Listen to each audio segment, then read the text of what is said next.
Yeah, what's up, everybody? Yeah, what's going on, baby? Hey, smart guy, put your boom down. Hmm?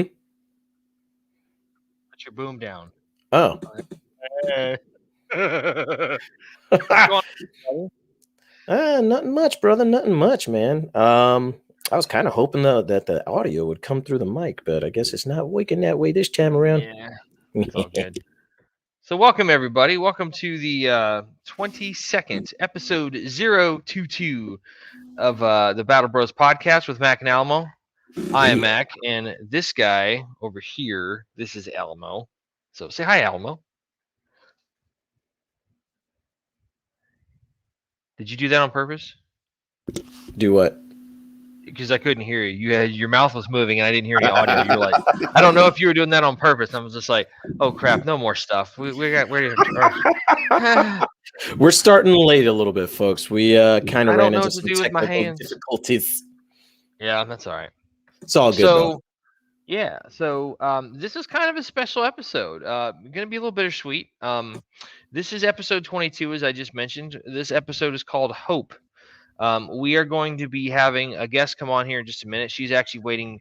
I guess you call it backstage right now, but she is going to be a wonderful guest. I have no doubt about that. She is going to be talking to us about suicide. So obviously, because of the numeration of the show, episode 22, 22 veterans a day, the saying right here, Bada bing. 22 veterans a day, this unfortunately can end up taking their life and all that kind of stuff. So we kind of figured it was a very apropos conversation, just kind of come full circle around to how we started the show 5.5 months ago, which is crazy to think about that we were, I just know, kind of threw man. this together, and it's like you go on our YouTube page, like there's 21 episodes of stuff on there. Holy crap, man! I Like, I still cannot believe that we're that far along. It's weird, I bro. know it's weird for sure. So, Yeah. if you caught us last week, we were talking, that was episode 021, episode 21, talking about holiday memories. We ended up just kind of laughing ourselves a little bit stupid, telling some good stories about some stuff. It was a good time, especially right around the 40-minute and 15-second mark. Now you're going to have to check out what I'm talking about. We started going off the rails quite a bit. Oh, when you were talking about, you were sitting there talking like, yo, we had to put up sectionals and walls and stuff, so we have to stare at each other's junk. Dude, lost it. Just completely lost it. I was like, yeah, that's the kind of stuff we talk about on this show. Yeah, maybe. Yeah. Absolutely. But it's the military, man. It was a good show regardless. It was fantastic. We had a lot of fun memories that we talked about. So I would encourage you to go check it out. If anything, if you haven't watched the show, at least go watch it and just laugh your heads off at some of the dumb stories that we tell, because they're fucking phenomenal. They're great, right?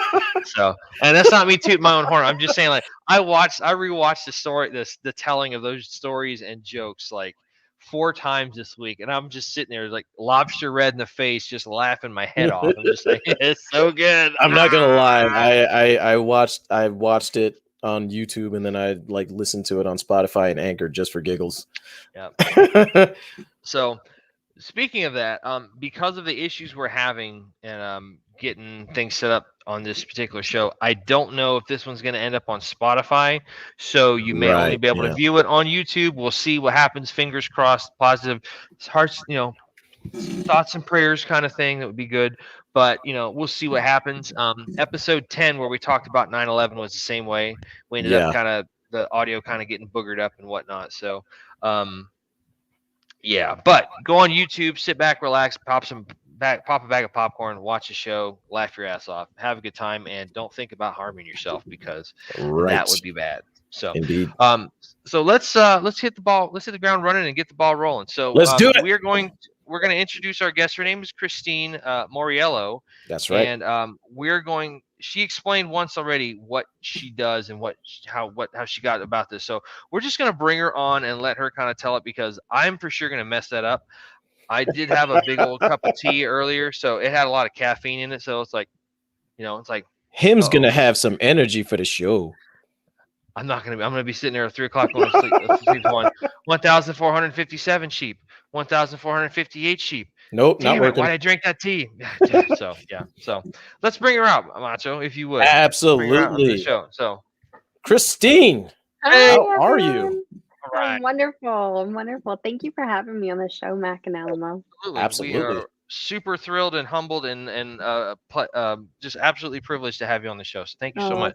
thank So, you. Christine, kind of give us a little bit of background information about yourself and why you're going to be on our show today. So, besides the Okay. fact that we asked you. So, Yes, well, Yeah. that's the big one.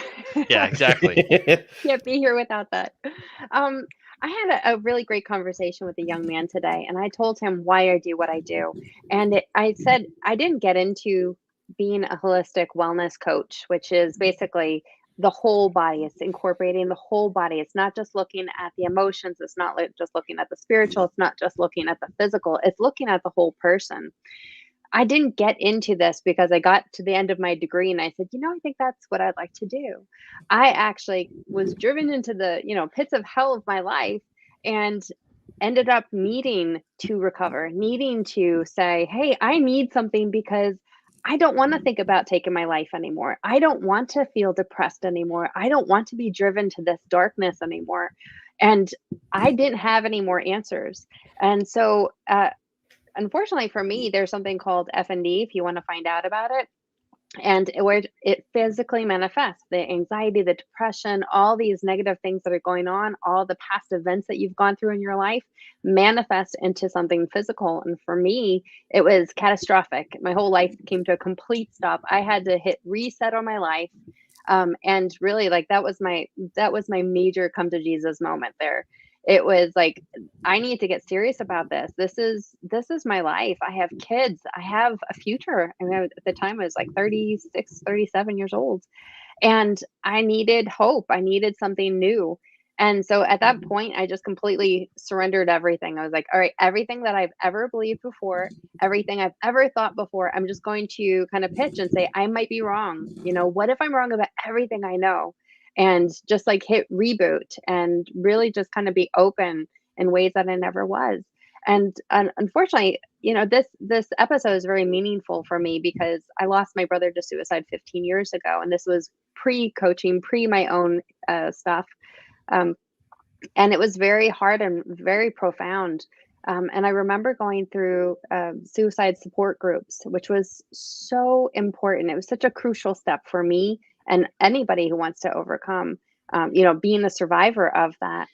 And I remember one time they had somebody come in. It was a guest social worker, and she described what it was like. And I will never get this picture out of my head. She had her hands up. She said, "This is what it's like when you're going through, post-traumatic stress disorder, depression, whatever. It's just like you have your hands up. You can't really see. It's like horses when they have those blinders up, and Right. then."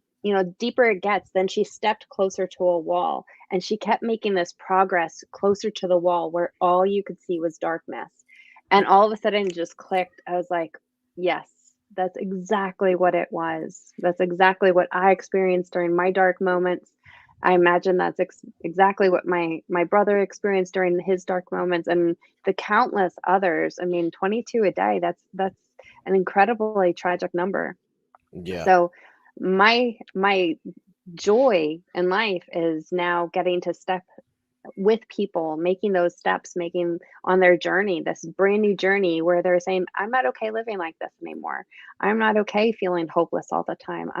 I need hope. I need new direction. So, and that's what I get to do. It's awesome. I would imagine that's not something too many people get to have that journey of kind of going through the process themselves and then turning it Mm, around and kind of making it gaining that knowledge and that experience and just being able to take and empower other people to go through the journey that you've gone through yourself. I would imagine mm.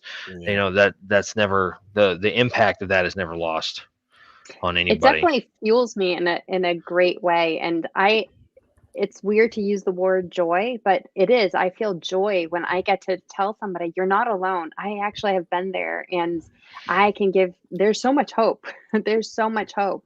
And, one thing that I think one thing that's really tragic that we face a lot is that people think if you haven't gone through this exact experience that you don't know. And yes, that is beneficial to know exactly what somebody's gone through, but it's not necessary, because what I tell people is like, I might not have been in, in the military. I might not have been in this specific situation, but Sure. I know what it's like to feel like I'm on a tunnel that see no light whatsoever. I know what it's like to feel very secluded and isolated in my mind, and not being able to talk about the things that are going on in my mind, and not being able to talk about the journey I've had in the past because of other people involved or organizations involved. So it's Yeah. like, I know those things, but I think that's powerful just as it is. Oh, You for know, sure. and For you know, sure. it's crazy too, because you mentioned that, and I honestly, when I've had my low moments. We've spoken about it on the show before. I believe it was episode 4, transitions and tribulations, where I talked about my feelings of possibly wanting to take my life and things of Mm, that nature, and um, feeling like nobody understood where I was coming from, or that nobody understood what I was going through, or that was a very prevalent feeling for me. I felt very alone for that same reason, because I didn't feel like there was anyone around me that would understand. mm, That there was nobody around that even probably could understand exactly what I was feeling. And um, we've mentioned this also on the show before, where we've talked about having that support structure in the military, where you know your brothers are there all the time with you, or sisters, depending on your unit. Um, and you guys always have each other's backs. But mm, once you leave the military and you don't have that support structure, everyone else, if they're not, your military family, they to you, it's just like they don't get it. And you feel that they could probably never understand. mm. And whether they're doing it on purpose or not, it's kind of like you're getting ostracized from everybody else because Yeah. they don't get you, you don't get them, and it's just like there's really not these, they're not making those connections to have those Mhm. conversations to break those stigmas down about, hey, what's going on? Tell me about it. I don't know, so Mm. tell me and let's try to Yeah. understand it so I can, Mhm. be a better friend or be a more sympathetic family member and be able to help you with that kind of stuff. And Yeah. Yes. that's the great. I was having this conversation with somebody else this week, kind of different subject, not exactly about suicide, but just the difference between like parents, like our parents versus us as parents versus what our kids will be like as parents. Like the knowledge base and the experience just gets so much more developed. I mean, like you look Mm. at, you know, um, like one of my buddies was telling me about his dad. He was, when he was younger, he's just like when he was just like, yeah, doing something like karate or some kind of extracurricular activity. He's like, yeah, well, maybe next time don't suck so much. And it's just kind of like that tough love kind of mentality. Oh. I mean, it's just like, but nowadays, there's such a thing as conscious discipline, and there's all these Yeah. other types of methodologies that you can use where it's a lot more, I would say, recognized, and a lot, you're going to get better results off of it and Mhm. whatnot. And then you think about what our kids are going to be like as parents, how much of that is learned from us, how much is going to be, what the societal norms are for them down the road. So Right. Yeah. it's, Mm. it's definitely interesting, kind of like getting back to what we were talking about the military. It's like, that's the one benefit, you look at the guys from Vietnam, they got home, they didn't have anybody to talk to about this other than maybe other Vietnam vets. And it was Yes. usually maybe over a beer or a shot or alcohol or something at the VFW or the Mhm. American Legion Hall or stuff like that. And guys that just didn't get it unless they had been there. Nowadays the signs and the coping mechanisms and the therapy techniques are there so that we're a lot more informed and a lot more able to process and deal with it. So Yeah. I'm especially thankful for that. I mean, we had that experience talking about, we've talked about it before on the show where we were working in retail. Alamo and I were working in retail together, and Mm. we opened up a gun store that we worked at, or I forget the exact details, but we had an older gentleman come in, and he was wearing a phone case, and on his phone case, on the leather strap on it, was the old school insignia for the warrant officer Rising Eagle insignia. And I was just like, oh, hey, Chief, what's going on? He goes, how the hell did you know that? I'm like, the eagle on your phone case. He goes, wow, good eye. And we just kind of start talking and just kind of shooting the breeze. And he's just like, we want to make sure that you guys going over for, Iraq and Afghanistan don't get treated the way we were, because that was a crock of horse shit. Like, a lot of guys just ended up hating society, getting, just kind of withdrawing from everybody else. And, it just, a lot of people just didn't understand, these guys didn't necessarily want to go over there. They went over there, did a job they were supposed to do, came home, and it was just so unpopular and politically motivated at the time. It was just like, guys were being told, don't wear a uniform home, burn the stuff. Yeah. So it's just Vietnam vets got the very, very short end of the stick. Like, if you read up on the history about it, it's terrible. Absolutely terrible. Yeah.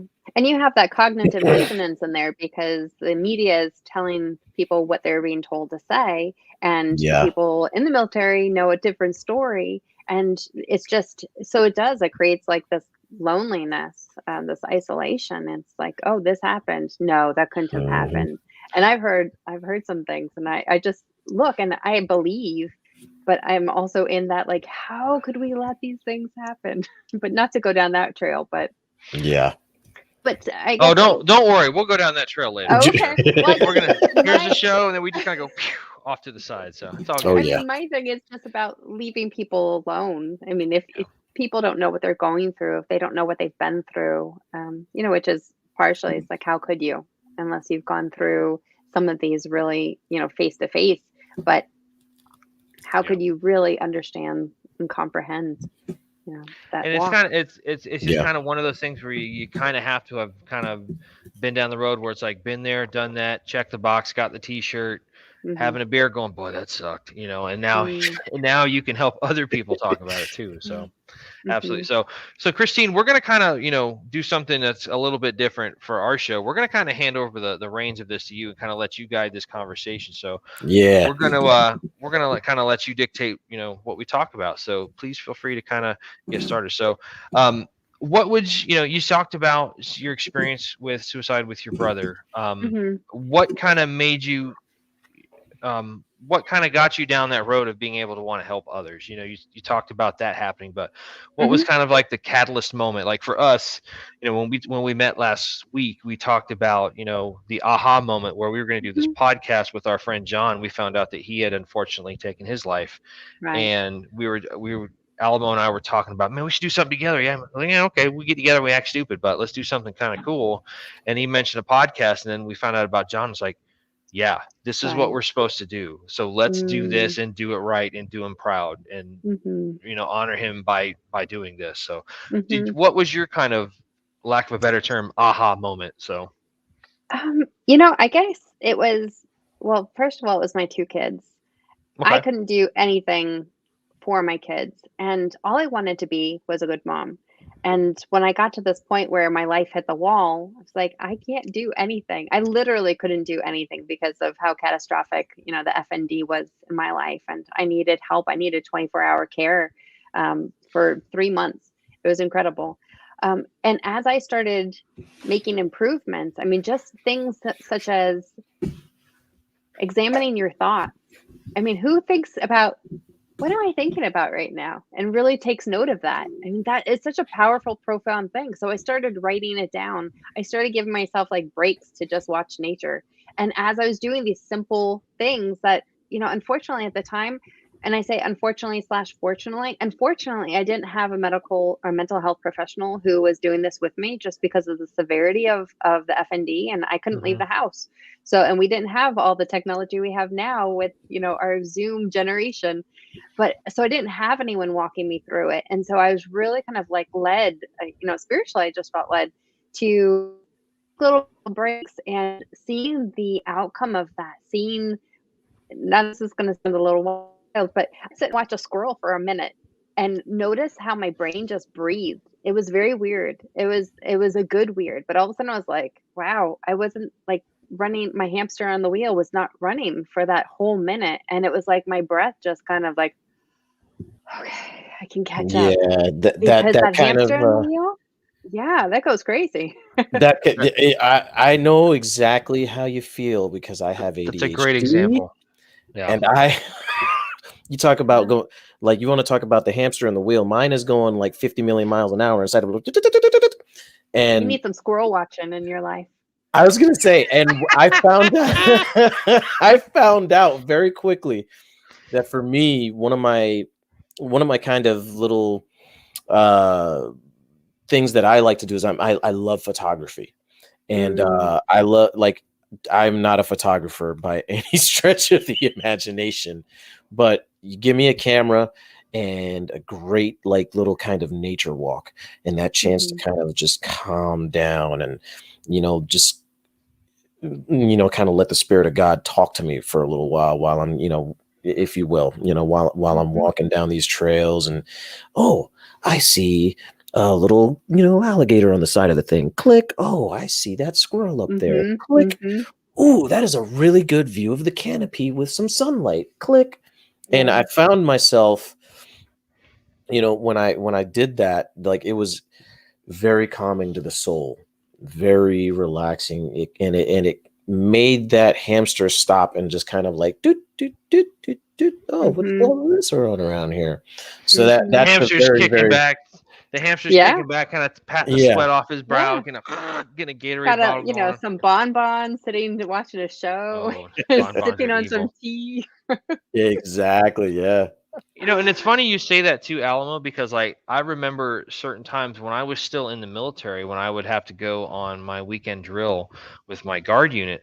Like, we'd go out in the field, and it's amazing how, especially like when you're out there, like, I had to do my 2 weeks annual training, and it's kind of nice, like, looking back, like, I was so fortunate because, you didn't have phones, you didn't, have any of that technology and stuff, and, like, you see that becoming such a big, you know issue with certain kids, like having, like, kids having, the problem with, like, the scoliosis in the neck because they're always staring at the TV screen or a tablet or a phone or stuff.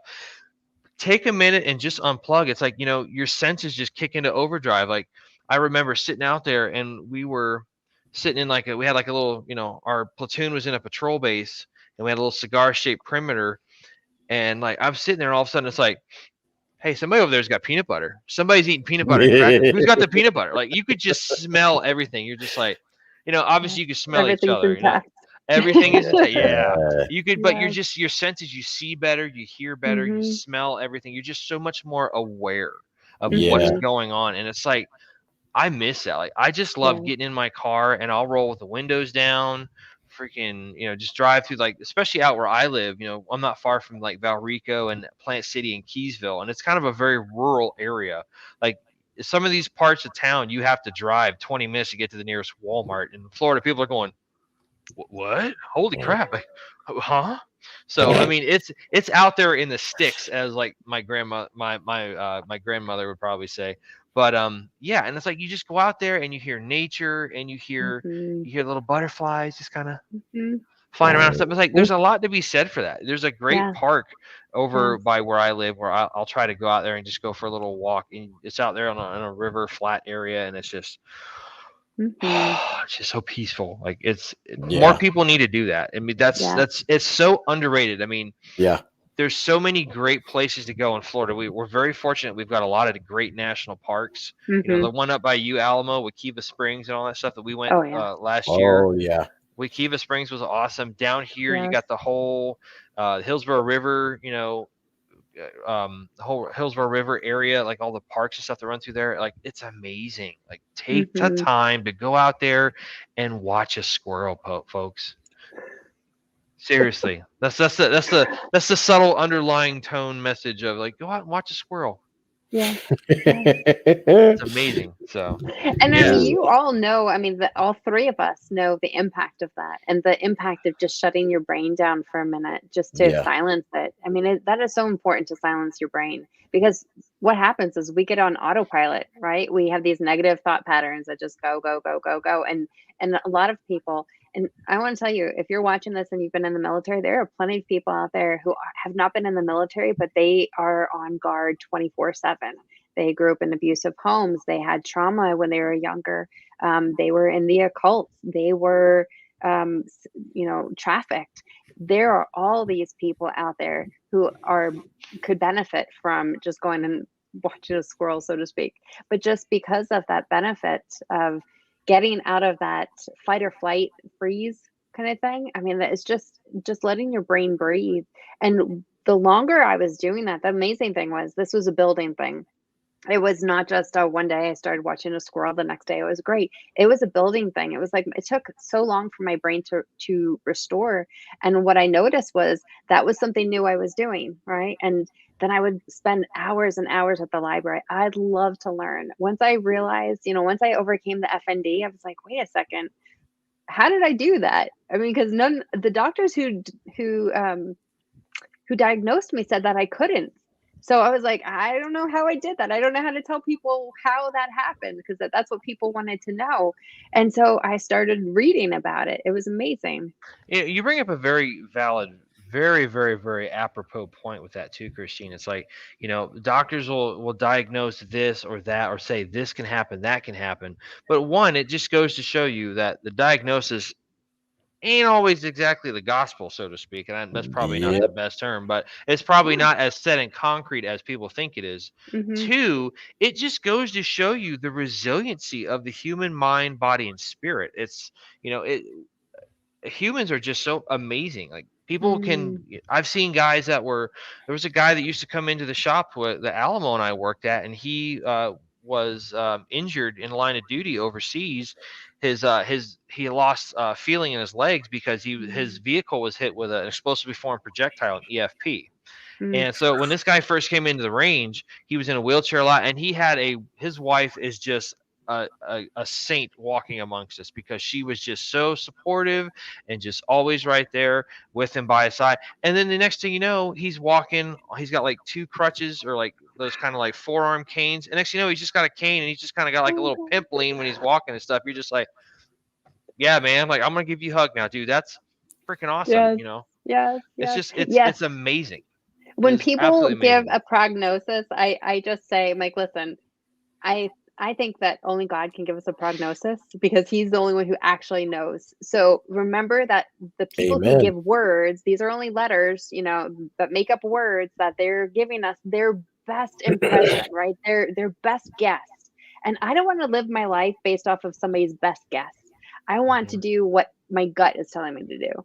And so my gut was saying, listen, just because they said I couldn't do it doesn't mean I can't. In fact, because they said I couldn't do it, I'm going to do it. It was the motivation I needed. I think, I'm sorry, go ahead. No, go.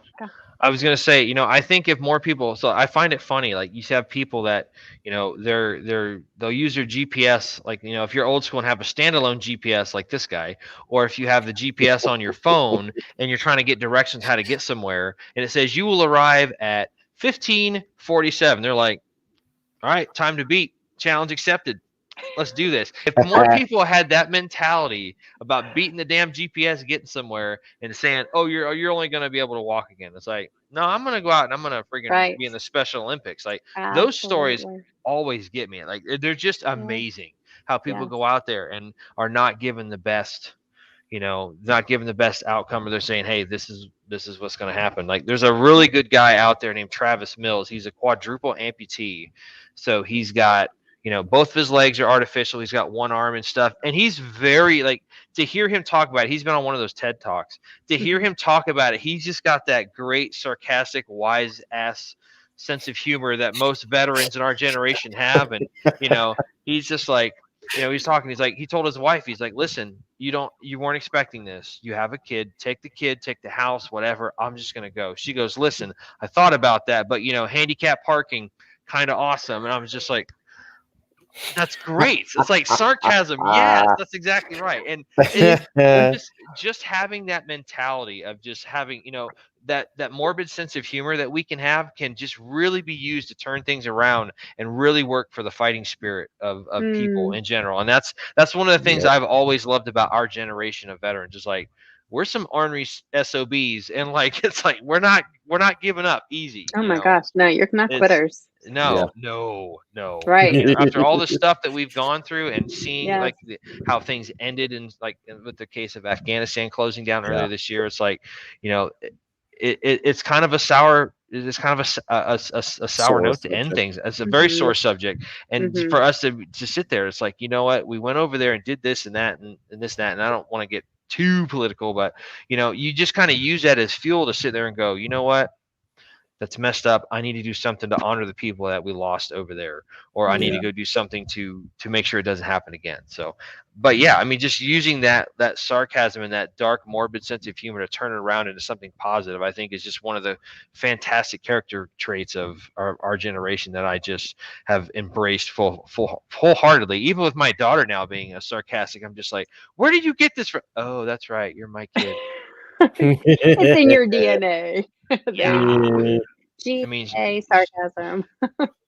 oh yeah, I mean, especially the fact she's half Hispanic and half Irish. It's like, yeah, that's It's potent. Well, that's potent. stubbornness. That's a nice way to what put it that. is? Potent, yes. Yes, potent. It's the stubbornness. I mean, it's that Oh, yeah. humor, that whatever, but it's that stubbornness. Like, no, you're not going to tell me how my life is going to go. And right. And maybe I didn't say it like that, but that's what was in my heart. You're not going to tell me, hi, Mr. Doctor. You're not going to tell me that my life is over. You're not going to tell me that, I have to go and find a stress-free environment that is fictitious, because those things don't exist on this planet.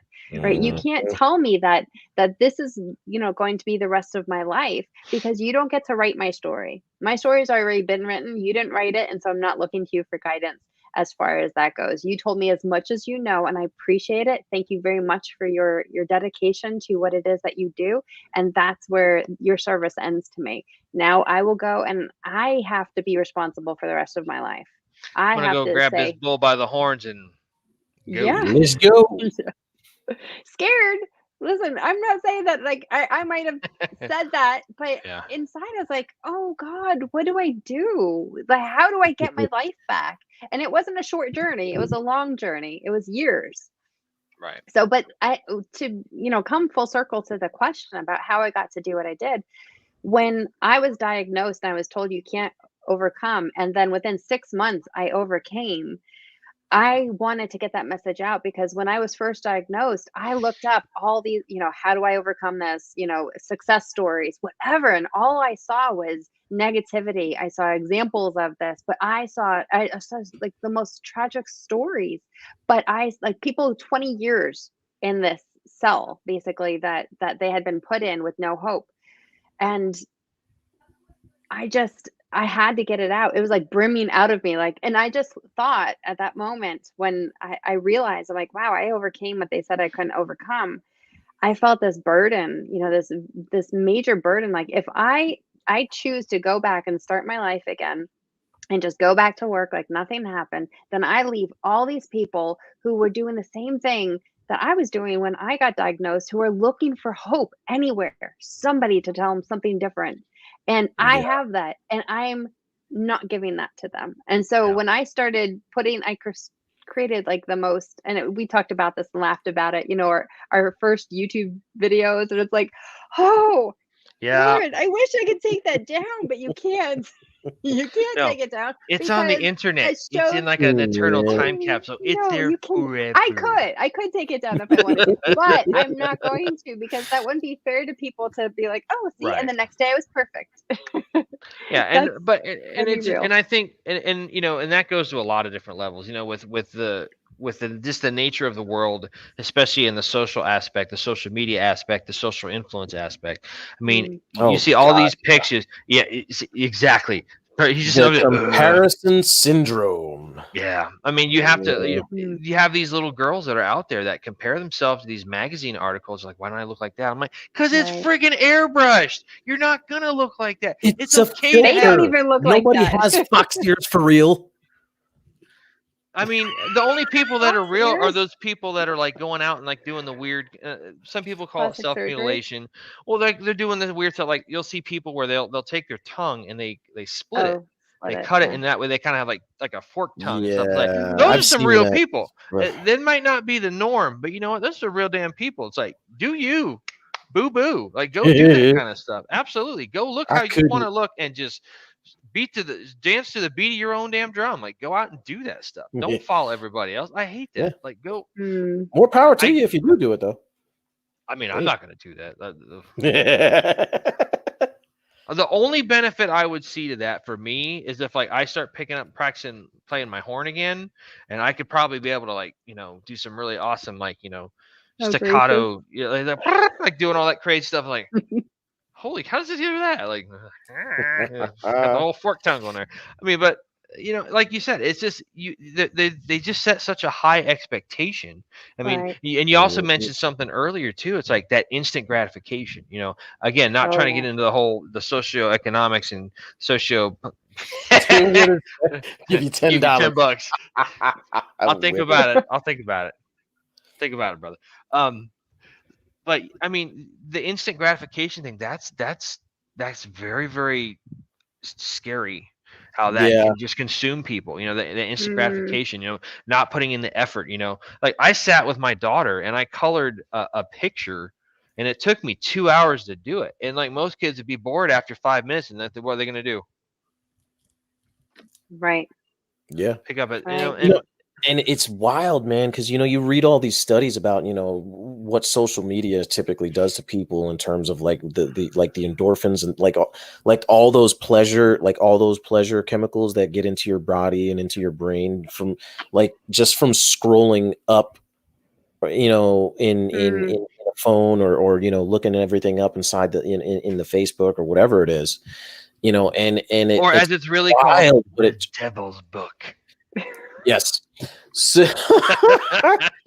it's absolutely wild what that does to people. I mean, you talk about people comparing each other, just, going at each other's throats. And, I mean, I can't lie. I watched The Social Dilemma and I looked up a lot of things after I did watch that movie. I don't know if you guys watched it or not. What movie is that? That it basically talks about how Facebook and social media itself kind of alters our mindsets and alters our minds in the sense that it begins to influence us because of the way the algorithm is designed, and B, it recognizes patterns that you do through searching and everything else on there.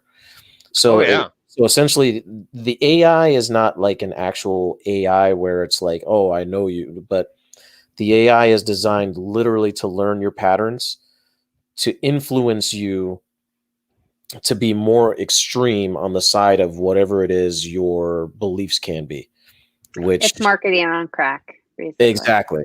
Which is absolutely wild. Oh, Christine, you are so welcome in this family of our show. I mean, just telling it like it is. That's the number one thing.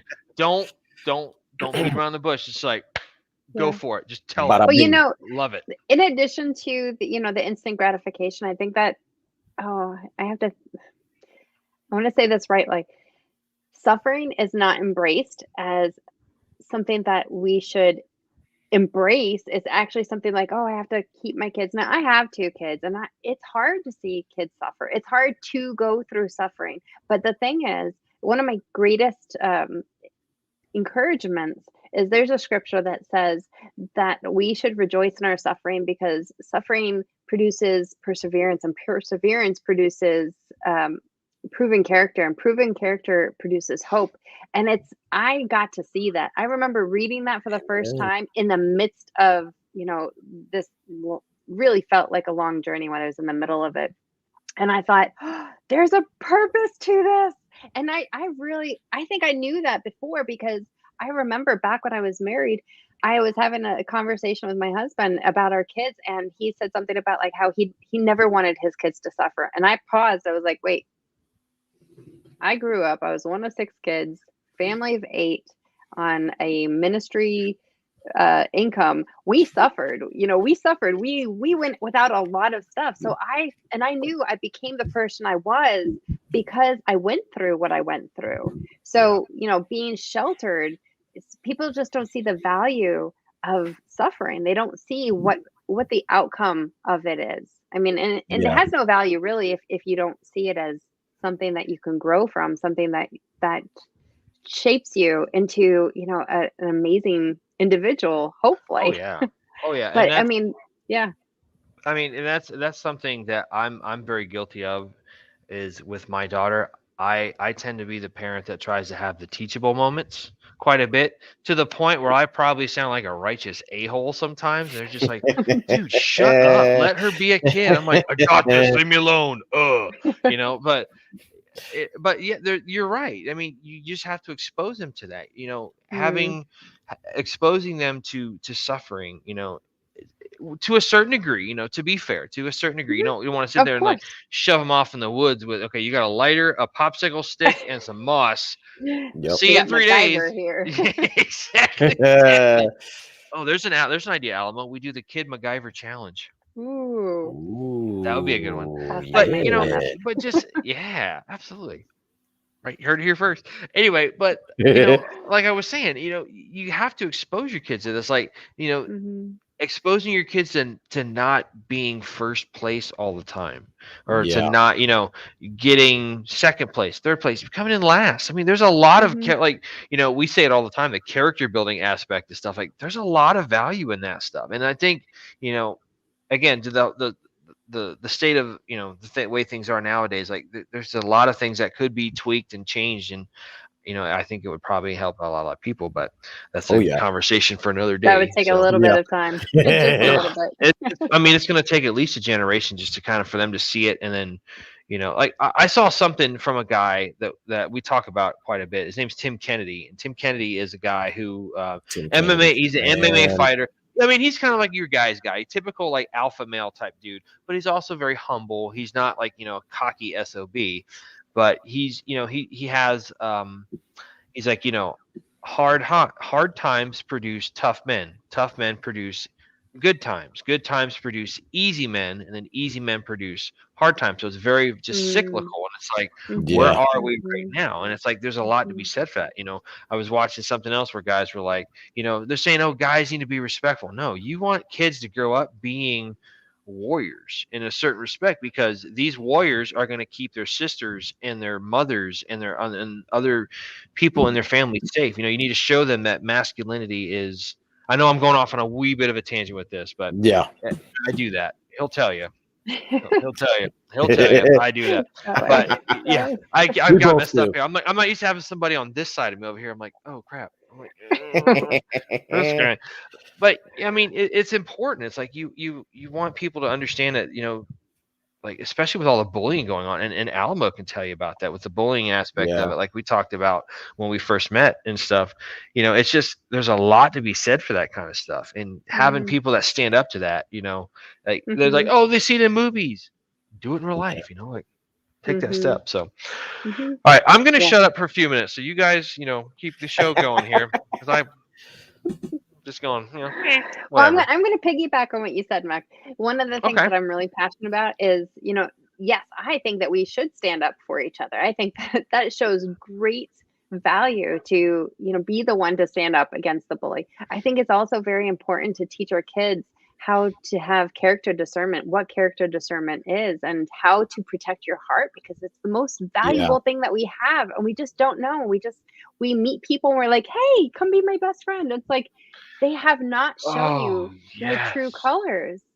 So I remember when my daughter was younger, I would say, "Well, right now they're an acquaintance of yours, and over time, maybe they'll become friends, but you just have to see what their character is." But growing up, I didn't know that. I mean, I had the Yeah. worst taste in friends, and not great taste in men, but I didn't know these things. I read this book probably this past year called Safe People, and it Okay. is amazing. It's all talking about character discernment and about how to notice red flags. And that is so important. I mean, I think that, again, coming back to our heart, like protecting our heart, even in the situation, even the topic that we're talking about right now, it's really profound because we want people to talk about what's going on inside of them, but you have to know the character of the person you're talking to. Is the Oh person yeah. that you're Yeah. talking to even equipped for this? I mean, it's very important not to hold the things that you're going through inside, but I would say it's near detrimental to talk to somebody who's not equipped for that either, because then you just even feel more alone, more rebuffed. And Yeah. it's just so it's about noticing people's character and stepping back and just noticing that your heart is not going to be safe with everybody. It's really, really important to know that. So Yeah. to retell a story that I've told in the past, Mm. You brought up a very good point there, talking about knowing people and listening to people. When we leave the military, we lose that bond of camaraderie and kinship with all the folks around us. Mm. And it's important to know people, especially with in my professional life, just working in retail and being in customer service, and now working with as a registered behavior technician, working with people with behavioral issues and whatnot.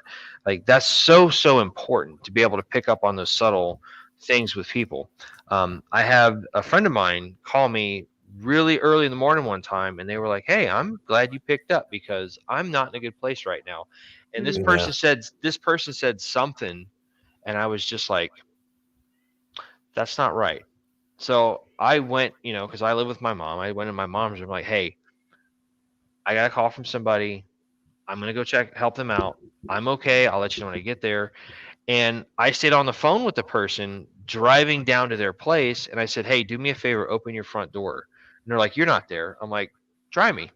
And they opened the front door, and they were just kind of like collapsed on me. I'm like, "Hey, I'm here, man. Mm. Let's talk." So, and like, that person has moved into another part of the country, but like, we will always share that, and I will always be thankful that I was able to help with that. Not necessarily, I guess, like you were talking about earlier, the joy of just being able to stop something dreadful from happening. I mean, we couldn't do that with our friend John because we kind of fell out Yeah. of touch, unfortunately.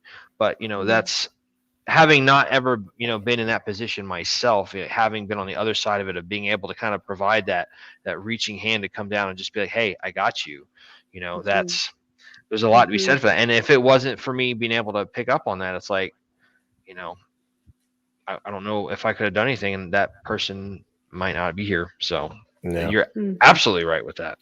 Mm. Yeah, and honestly speaking on the equipping, like, like especially like equipping kids, like my son, I don't know if we covered this last week when we spoke initially during our first meeting, but my son ended up Mac touched on it just a few seconds ago. My son ended up being bullied in Mm. kindergarten. In kindergarten. This is something that we honestly, as parents, my wife and I, we were not prepared for that. Um, I mean, as far as I remember as being a kid, like I in kindergarten, I mean, for crying out loud, I don't remember ever being bullied in kindergarten. Mm. I mean, granted, kids can be cruel, but I mean, kids, especially That around at that, least happened to us when we were in high school. It's like in high school, you kind of yeah, expect it because you got Right. 4 grades there, and it's like they're just, everybody exactly. older than you is kind of a jerk somehow. So And that's exactly the point. It's like you don't think about like people being bullied in kindergarten, like that. How does that even happen? You Mm. know, uh, and it just kind of sidelined us. We were so caught off guard by what was going on. Like he started losing his light. His demeanor changed. He started Mhm. becoming more more recluse, more into himself. And he's always withdrawn. been withdrawn. Yeah, I was trying to think of the word. Thank you. And he just wasn't my son in the sense of what I know he usually Mm. is. And it was just absolutely terrible. And that's how my wife ended up coming up with the flip side mentorship was trying to figure out ways to equip kids not only to help each other out, but to be there for each other and to lift each other back up. Because as parents, we're not going to be there with our kids when they're experiencing these things. They're going to be there with each other. They don't have us to be there to protect them. Mhm. And I think that's one thing. I think that's one reason why things have kind of started to run away on us with in terms of the last couple of generations, Mm. because many of us, I know in my generation specifically, and Max obviously, I'm guessing yours too as well. Um, we grew up. I guess you called us the latchkey kids. Mm. We grew up. Oh, we got it. Basically, we got a copy of the key. Literally, like when we were 13, like 12 years old. Like we were going home and we were unlocking the doors on our own. We were going to school, doing all that stuff. And we kind of learned how to work and fend for ourselves. Whereas knowing how we grew up, we didn't want our kids to go through that. And I feel like because knowing how we grew up and I feel like we've kind of not taken it easy on the kids, but we've kind of, in the sense of trying to help provide for them a better life, we haven't focused on the real world, I guess, issues and problems that surface when we're not around, if that makes sense. And it's just, it kind of, it was one of those things that when we started up doing the flip side mentorship, it was something that we really had to try and focus hard on, because we don't want kids to go through that, No, they should not be unprepared. And that's something that I think that a lot of parents, we're all guilty of it on some level, is that we're just not prepared for what the world is and what they're experiencing. Because first of all, we're not going to school with them. We don't know what their friends are really talking about. And I have no interest in going on Snapchat and all these other social media sites. I mean, I really don't want to become engaged in that conversation all the time. But it's really important to see what it is that they're seeing and have a voice. That's one thing I would say that I've noticed as a mom, that there are some things that my daughter does not want to hear from me. She does not want to hear my side of things. And, it's funny because she'll say, "Mom, just let me grow up." And it's like, it is not. I have a 15-year-old. And it's like, wait a second. My role as a parent is to educate you, to arm you, to empower you, so that when you are in grown-up situations, the doors to open, the doors to close, which friends to go with, which not to go with. And you're not going to want to hear. I mean, I think that's the role of parents. You don't want to hear what we have to say, right? But we have this really weird, like, I'm your friend, so I'm not your parent. And, oh, you don't want to hear what I have to say? Okay, I guess, I guess I'm a nagging mom. The number of times I've been called a helicopter mom is kind of up there. Awesome. I was like, I think that's just love a that mom term. mom. It's like, Jesus, you're smothering me, Mom. God. Jeez. Yeah. I get it. No, but I mean, but what you said is absolutely true. And Withers, he's over there in the chat right now, but he understands, like, the stated role of a chief petty officer in the Navy is to train officers from the rank of 01 to 04. Once they hit 05, it's like, spread your wings and fly, so kind of thing. So he knows what I'm talking about, because he spent some time in the Navy. But you're absolutely right. You're only around them so much, so you have to kind of teach them where you can and what you can, so they just go out and they make those, hopefully make good decisions, and you're there for them when the decisions they make necessarily don't always go right. They're gonna mess up. They're gonna be kids. They're gonna be young adults and stuff. So absolutely. So in an effort. I'm sorry. Go ahead. Here's what you're gonna say. No, I was gonna say, and we're not we're parents. We're not perfect. I mean, I think we know we're not perfect, but my goodness, if your kid thinks that you're perfect, you're in deep, because they will never tell you anything. So get comfortable sharing those skeletons in the closet. Don't let there be skeletons in the closet. I mean, don't, let it be age appropriate and let it have a purpose. But oh my goodness, it's so important to be transparent and honest and let your kids see, listen, if you mess up, hey, if you get arrested, been there. If you get involved in a bad crowd, been there. And, we didn't become the people we are because we never made a mistake. We made the mistakes and we learned from the mistakes, and maybe we did them 4 or 5 times. But eventually we learned. Eventually we learned from them. I mean, and the most important thing is we're still on that learning adventure. Yeah. We are not done. Yeah, and that's important to know, that you're learning you're learning as a child.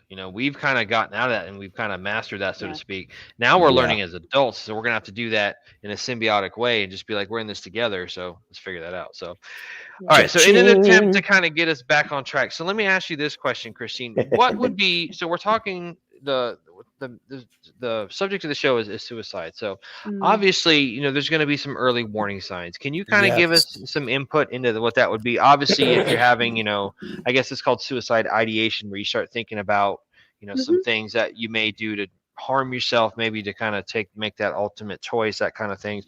What would you say are some signs that you could maybe recognize or help others recognize when they can't see it themselves because they're, Right. going blinders to the wall full speed? Tunnel Yes. vision. Yeah, Yes, exactly. exactly. Exactly. Well, one, are you putting on a face for people? Is there anyone that you can be transparent with that you're saying, listen, I'm really suffering? Or, of course, the big obvious one is, do you have a plan? Have you written a note? Is there any part of that, where it's like, if this is the path, to that final end, where are you on that path? I'm trying to figure out where my hands are going in the screen. Where It's are you? usually it's usually backwards. If you want it to go to the Yes. left, you go You to have the to go to the right right. and then that way. Because I'm like, Yeah. he's over here and you're over there. So I'm like, Yes, okay, I figured it exactly. out. Yeah, exactly. So Opposite. So it's not like one day, one day you're totally fine. And I love to say this because this is really important to understand. All these things, when we're diagnosed with depression, even ADD, general anxiety disorder, all these different initials, these are called chemical imbalances, right? It means that if you think about, just think of your brain as different parts, as muscles. And every time you use one part of it, it releases a hormone. If you are underusing one part of your brain, it's not dropping that hormone. So that's where people become serotonin deficient, endorphin deficient, and they have so much, or they have so much cortisol. They're so fatigued because over time they have been trained, and I'm not saying that, society has a part in it, but it's what we choose to put in our eyes and ears, and the company that we choose to have around us. And so the more of that, it all adds up, and it's kind of getting us to that point where, we are now, it's starting to get dark. And so what I tell people is, if you have ever thought, just kind of daydreamed, I mean, I think the most innocent way is just saying, I never would want to kill myself, but I kind of wish I wasn't here. I wish I wouldn't be upset if I didn't wake up tomorrow. That would be like way back here at the beginning of that. But that's a really good moment to say, you know what? I don't have to live like that. Let's let's see what happened. Why am I unhappy? What's going on? Let me talk to somebody. And I want to stress something, because I didn't have professional help. I had people in recovery groups who were my flanks, people who were side by side with me, people who had overcome really hard things in their own life. And so these were the people, they weren't paid professionals. These were people who knew how to overcome. They were overcomers. And so they, again, took my flanks and they walked with me through this journey that I needed to go through. But there were some of those days where, it was like, I wouldn't be terribly upset if I didn't wake up tomorrow. That's an early sign. The later signs are, I'm just smiling and nobody knows what's going on inside. you're doing one of these. And It's like, if they only knew what I was thinking of right now and going on inside of my head. Hi, yes, yes, Becky. Hey, yes, Karen. Hey. yes. Yeah. And you know what? And how easy it is. And I say this, I'm not being flippant. I don't say this flippantly. How easy it is to rewire our brains. Because as soon as you stop and say, you know what, my brain's not working very well, I'm dropping a lot. Hold on, cat's trying to climb up on the computer. um, my brain's not working very well. It's producing lots of things. I'm depressed. And just look at it from a very mechanical perspective. I mean, yes, emotions are happening, and events are happening that are causing it. But do you know that if you spend some time in the garden, if you spend some time being grateful, these are things that can stop that your brain from dropping the cortisol and start releasing the endorphins and the serotonin. And I mean, it's just about knowing how to work the brain. And that's what I learned in my journey figuring out how I overcame was I stopped doing some of my old things and I started doing new things. I stopped watching the news altogether. I can't tell you the last time I watched the news. Uh, it is Preach. it is so detrimental. It is not. People know, if hey, I'm in Florida, if there's a hurricane, somebody's gonna let me know. They know I don't watch the news, but there are all these things. When you get to when you get to the point where you're writing notes or you have a plan, it's getting a little bit more serious. But again, not hopeless, because you just have to remember your brain is releasing a lot of certain chemicals and not enough of other ones. So getting into and I tell everyone right now, if you stop and you just try this quick breathing technique, it's breathe in for 4 seconds, hold it for 7 seconds, and breathe out for 8 seconds. And you do that 5 times, you will actually shift your brain from releasing one hormone and start releasing, I call it my happy hormone or my peaceful hormone. But it stops. It makes your brain say, wait a second, I'm not stressed out. What's happening? So Oh, that was 4 seconds inhalation, hold it for 7, and then exhale for 8. yes. And you do that Okay, 5 4, 7, times. 8. Okay. 4, 7, 8. And there's a lot. There's YouTube videos that walk you through it. There's apps, actually. I think it's called on Apple anyway. It's called Awesome Breathing, and they have all these breathing techniques. These are just simple ways to say, you know what, I'm taking charge of my life by taking charge, recognizing my brain is off the tracks. It is not about the circumstances. Yes, that adds to it, but people go through really horrible circumstances side by side, and that's awesome. They go through these circumstances side by side, parallel, and they handle it very differently because they're handling it very differently. I got you. So, and it's funny you say that because there's 2 things I wanted to say. I'll comment on that. So, I actually have on my phone. I'm an Android user, and there is an app on there called Samsung Health. And my all credit to my mom. She has been getting out and she'll walk, like 3 miles a day. She started doing like a mile and a half in the morning. Then she did a mile and a half in the afternoon. In the evening time, she's like, I'm gonna get out in the morning and do it all together. And she actually went with me and this guy, and she and my younger brother did a 5K while we did our 10K. And it actually on this app, it has where you just breathe in for 5 seconds and actually just kind of has like a flower, kind of like an icon where it just gets bigger like this and opens up and dilates. And then it has one that kind of constricts and all that kind of stuff. And I've actually used that several times when I'm doing, my RBT thing. We're working with kids, just trying to get them to stop and breathe for a minute. And they're just like, oh yeah, I feel better. So the other thing I wanted to say, so I kind of wanted to get your opinion on this. This is something, Alamo, help me out here if you can kind of comment on this. So there have been times where I was in the military where, you're bored, you're sitting around, you're on guard duty, you're at the front gate, you're sitting there staged at your vehicles ready to respond for QRF purposes and whatnot. And you just kind of have those conversations about stuff. And, somebody would say, if you could pick the way you were going to go, how would you go? Would you say that is kind of, you know what I'm talking about, Macho? Yep. Okay, Sure so, do. and we would sit there and guys would give different reasons for this stuff. Like, guys are like, what's the worst way to go? And they're like, oh, flamethrower. Absolutely. Just turn into a human marshmallow.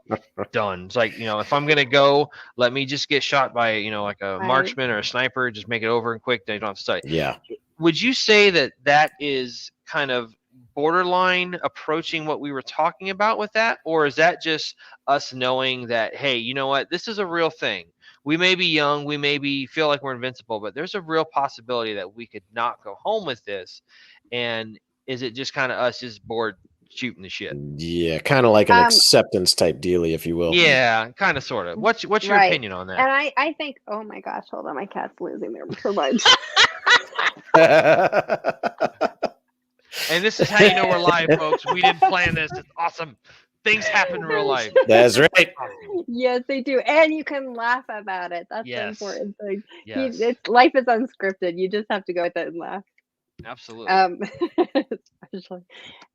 So I think that's a very natural human response. I think I've heard a gajillion conversations where they said, if I were to die, or obviously we're all going to die, I would want to go this way. I would want to go this way. So I think it's an adaptation of that. I mean, I don't know anyone who actually hasn't put like in their request of how to die. People like, I would like to die in my sleep. Oh, I heard drowning is very peaceful. I mean, it's a very natural. I Drowning's don't know. awful. Drowning is Mm. awful. That person was not thinking straight. Drowning is awful. Yeah. It's like even Dane Cook made a joke about it in one of his stand-up specials. He's like, you're in the pool drowning and you come up on top of the water and the water's on fire. You're like, you go from drowning to like, there's the water on fire. And you're just like, oh, what do I do? It's just terrible. It's just absolutely. You remember that? You remember that stand-up? I remember that one. Yeah. Yeah. And it's Oh, just, I man. always thought that was kind of funny. Right. So Yeah. I mean, I don't think that's the same as ideation. Ideation is like, I'm ready to go. Right. I mean, it's more intense. It's more intent driven, not like, shooting the breeze type of thing. Got it. gotcha. So if someone starts to see some of these signs, what would you recommend for resources? Would you recommend a support group? Is there, any type of online references or resources that they can use? I mean, what do you First- normally do? Is it kind of tailored per person, or is it kind of a generalized like flow chart like Yeah. that they use in? I'm going to jump out and say, first of all, look in your own backyard. Who do you know who's gone through some stuff? I believe that there are overcomers. And again, it's not about, I've been through this exact same thing. It's about who knows how to suffer and has gone through it and has really kicked its butt, really been on top. I mean, these people. I know these people. I know some people who've been in the military, and I look at them and they don't look like they have a scratch on them. I mean, like emotionally, psychologically, I'm like, I need to sit near you because there's something strong about them, and they obviously have gone through stuff. So I need to sit with them and say, hey, how did you get through this? I know you've gone through some stuff. How did you get through this? And just turn it like you don't even have to share what it is that you're going through, but you can ask them. Most people, if you know that they've gone through some stuff and they're doing well, most people, they want to share it because they need that. Yes, of course, there are definitely some great support groups out there. There's the suicide support line, suicide hotline, which I know you share all the time. And I just have to say, just remember that no matter who you talk to, you're talking to a human. So they're fallible. They might have had a bad day. I mean, I just want everybody to understand that you're going through something hard, and I don't want you to imagine that you're going to get a picture perfect individual no matter where you go. So just don't take that as a sign of disinterest or care in you. It's just that they're human, and they're just keep going. And remember, you have something to fight for, whether you know it or not, whether you believe it or not. Just look, because there's a glimmer. Even if there's 1%, in you that says, like, there's 1% light that says, I do have something to live for. I know there's something on the other side of the suffering that I'm intended to do, that I'm supposed to do, that I have not fulfilled yet. Just hold on to that with both hands. It is so important. And if you have faith, call it to God. I promise you, he will not, his phone will not be busy, and he will not know. If you don't, there's still hope. I just want everybody, there's hope no matter where you are in your journey. There is hope, and just cling to those people. Find those people, again, in your backyard. Find those who know how to suffer and who have done it well. I just thought of something that brings me to a really good, like there's a guy that I follow on YouTube and social media, and his name is David Goggins. I don't know if you guys have heard of him. I think I've mentioned him to you, Mako. Once or twice, yeah. He's the guy that was also the SEAL. Yeah, he was also a SEAL, but I have his audiobook, and I actually listened to it, and man, did this guy, you talk about a magnet for suffering, not because at least when he was younger, not because he was looking for it, but just because it just happened to him. But as a grown adult, he literally, David Goggins, will put himself in situations where he is consistently testing his limits, consistently testing his the limits of how badly he can accept the suffering, how much more suffering he can take, not really to, because he's a sadist, but because he's trying to be a better him. He's trying to not be that scared kid that he was when he was younger, if that makes sense. You Constantly mean like pushing the limits. facing his fears type of thing? Facing fears, facing down literally any challenge he can. This guy is a super marathon runner. I mean, he ran 2 super marathons in like 2 weeks. And it was like, it's insane the amount of punishment this guy has put on himself. How long is a super marathon for the uninformed? I believe it's right about 110 miles. What? No. Yeah. I'm not doing anything over 10 miles anymore unless I want to, or if I've got the guy is insane. If you ever want to like listen to something that if and I'm telling you listen to this book, if this book doesn't motivate you, oh my God. It's I believe it's called Can't Hurt Me by David Goggins.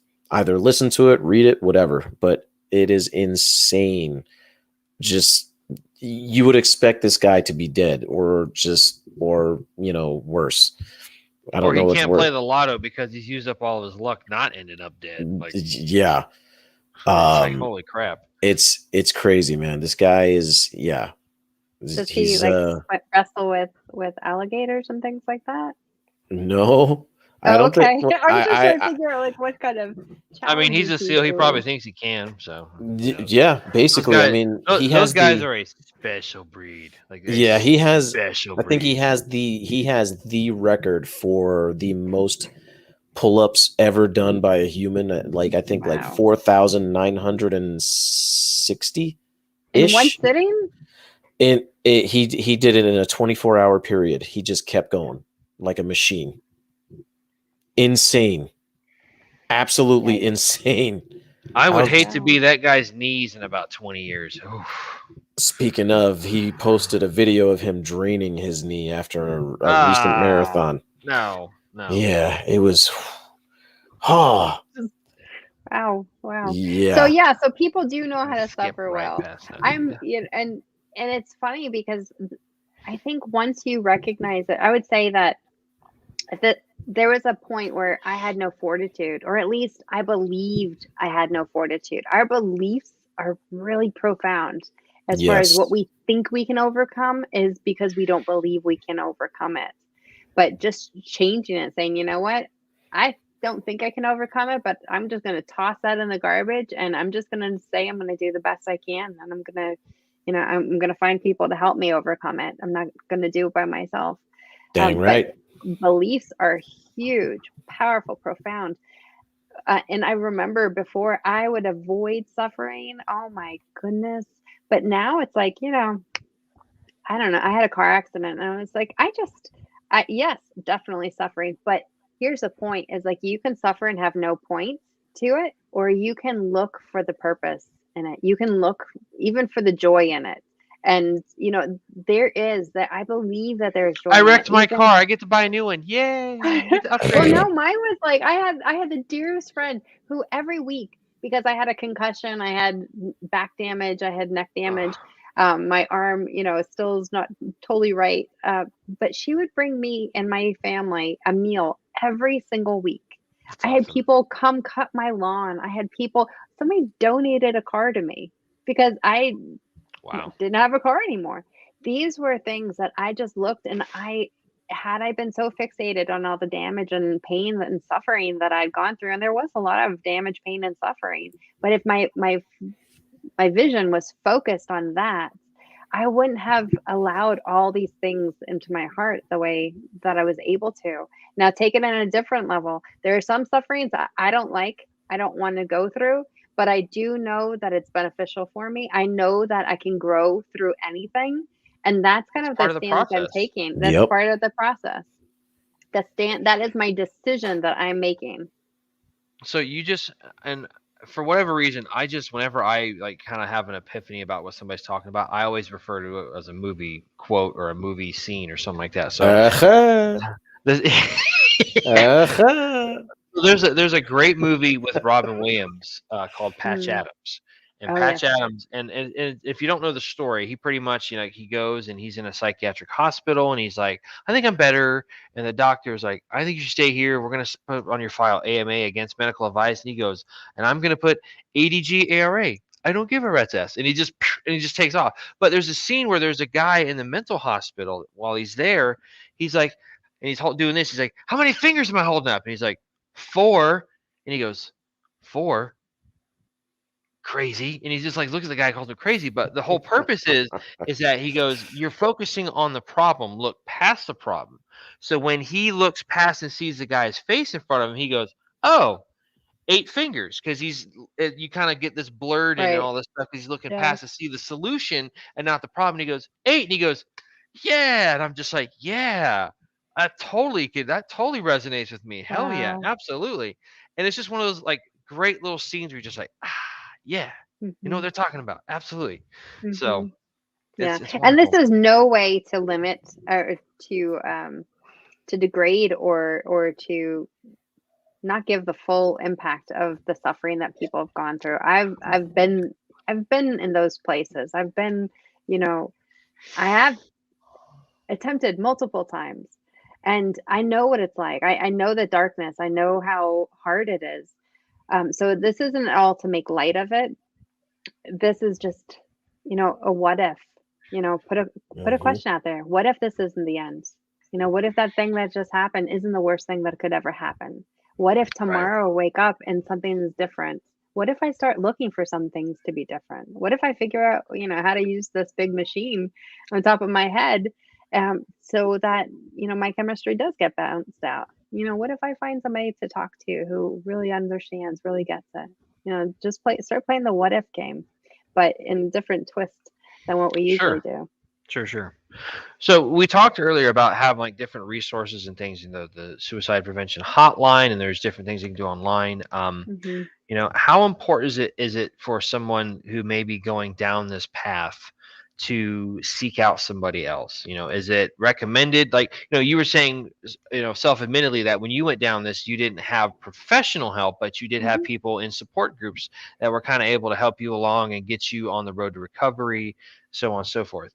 Hmm. How in your opinion, how crucial is that? Can you go through this alone? Obviously, do you want to try to go through it with somebody else? Can you go through it alone? Give me your thoughts on that. I want to say it's really depending on who you have around you. Sometimes pulling somebody in could be more detrimental. So, um, Wow. yeah. Drop that knowledge warhead to the forehead right there. Woo! Just seriously, that hit me deep. Yeah. Wow. Yeah. And it is really, you have to assess, and this goes back to protecting your heart, guarding your heart, because it is the most valuable thing that you have. Who can help, right? I do believe that it's important to pull at least one person in. If not a person, I believe that, God can more than get us through the hard times. I truly believe that He has done that for me. I know countless others, just till we get to that point. But I think it's, going back to pulling somebody in. Um, I want to even say, if you are dealing with suicide ideas and you say, you know what, I'm going to talk to a therapist, make sure you talk to a therapist who has either one, gone through it themselves, or two, has lost somebody to them. Because if they have not gone through a journey, and I know this from my personal experience, before I got to that suicide support group, I was with a therapist who had no idea where I was at, and I found myself explaining to her, and she was a great counselor. I mean, I don't wanna take anything away from her, but she was ill-equipped to help me, and I knew it. I could feel that she did not have the knowledge, to help me through that. She didn't have that personal knowledge of what that looked like to overcome these things. So, I think it's very important. I think that, it is very, very under talked about to follow your guts. I Mm. think that people deep down, they know where they're supposed to go. Sometimes fear stops them. And you know what? Sometimes, I'll be honest, sometimes you need to go and kind of check yourself in. Here in Florida, we call it Baker acting. but it's a 72 hour, you get evaluated, and there's no shame. And I can say, and I don't mind saying publicly, that I have been Baker acted. I Baker acted myself in the past. And it is a crucial step sometimes, but it is one that is worth taking, just to give yourself a little step back, like, hey, do I really want to do this? This is kind of like a long-term commitment here. And it's sometimes you got to important. use that discernment. Mm-hmm. Sometimes you got to use that discernment. Absolutely. And kind of circling back to what you were talking about just taking time to go observe nature, watch the squirrels, Yeah. I find it, something that I've seen people do, because I've only been on social media. I've only been on Facebook for like 4.5 years when I started another job working for a friend of mine, has me managing a business for him and whatnot. But before that, I just wasn't on it. And, once I got on it, at first it was kind of like, oh, this is cool. And then, after a while, like you said, you start to kind of see some of the things you're just like kind of, you like, see the negative side of it and the dark side of it. And I started seeing people where they would go and they would take like a week and just kind of cut the cord, so to speak, cut the tie, and just take a break from all that stuff. And I think, short of, going the measure that you talked about, I think that's a very, very, very valuable tool, is to sit there, take the time and unplug. We can't always go hike the Appalachian Trail and just be cut off from the world for 6 months, Right. or the Pacific Rim Trail or whatnot. That would be great to do that. It was awesome. I've had a couple of people told me about that. They've actually gone and done that, and it was just a wonderful experience. It was hard at times, but it was wonderful. But at the same time, just getting that and just pulling that plug just for a little while, giving yourself that headspace to go out and, reset yourself, recenter yourself, kind of, I don't want to say anything that's going to sound cheesy, but like just kind of taking your inner life force or your chi or whatnot and just kind of getting it right and centered and this, that, and the other. I mean, it's crucial. I mean, I've found I've done that a couple of times already in the couple of years, the 4 years that I've been on social media, and it's like, it helps a lot. Like, you really just go and you stop, like you're saying, to get the algorithms, and they're thinking about the patterns and getting you to do this subliminally and all this kind of junk. But it's, yeah, like I you call said, it the social media fast. Yeah. Yes. I like that. I was just thinking about that. People fast all the time, Mm-hmm. from food, from drinking, from fish, from meat, and I know a lot of people who just say, I'm going to fast from social media for a while. I want to jump on to what you're saying, Mac, and as far as taking it away, right? Sometimes it's hard. I mean, it's addictive, right? So to say stop it altogether, that might be an impossibility for somebody. But how about let's reclaim it, right? So let's take 2 hours instead of it. I mean, I remember something that was so profoundly good for me was watching all of the mental health on TED Talks. I watched so many of them. Yeah. So if you just take, some of the time that you put in social media and reallocate it just a little bit. And I find that they were very addictive, those TED Talks, because it's like being in nature, except with people. Oh, It's yeah. these people who are talking about something that you've never even grasped the concept of before. And all of a sudden you're like, what? My life is forever changed. And that's a very important point. Again, to go back to a conversation I had with a young man today. If you make one decision, actually, let me go back. There's a proverb that says that you can never step in the same river twice. And that's because the river is constantly flowing. By the time you put your second foot in, it's a completely different environment. And so every decision that we make gets us to a new destination. If you're navigating and you go 1 degree, you are going to end up in a totally different location. You don't have to do an all or nothing. Just these little changes will make a lasting impact. So even if you swap out some of the things, like food, even sometimes we have to look at the food we're taking in. Food can make us very depressed. I mean, it can, oh my gosh, it's not good. All right. I mean, it affects, again, our whole body. But these little changes. So, if you're watching this, you're saying, yes, I need to make some changes in my life. Don't get overwhelmed that you have to change everything, because you're aware of a lot of things that need. Just pick one. And in fact, I tell people to pick the easiest things that are able to be changed, write them down, and work on those, because we need those small successes. We need to celebrate something really important right away. And that's important. It teaches us how to, get that momentum to go.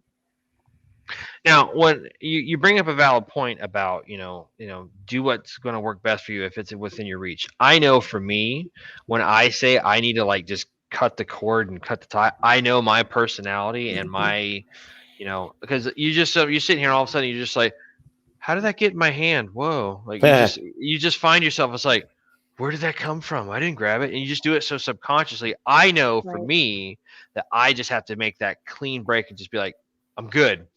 Y'all got my phone number, get a hold of me. I'm not going to get on social media. And there's times like I'll pick it up and I'm just like literally sitting here fighting, like, don't touch it. It's terrible. The easy way to do it, and I've noticed that this helps out a lot, log out of it. That's how I do it. Just log out of it. And then, because I mean, it'll be there the next time when you're ready to finally get back on it, you just go log back in and boop, there it is. I log out of it, and then if I mistakenly click on it, because I'm that forceful habit, it's like, oh, I'm logged out. Yeah, okay. Or you could delete the app, and when you log back in, when you reinstall the app, it's all there still. Yeah, but it actually creates that time in between where it's like that instant gratification that we're talking about. Yep. It's like, wait a second, I delete it. Do I really want to download it? But then you have to log in and all that. So it takes a little bit of time. Yeah. So it's almost about creating that buffer of time so we can really think and contemplate on what we're doing. Right. There you go, Withers. Yeah, uninstall. Get it out.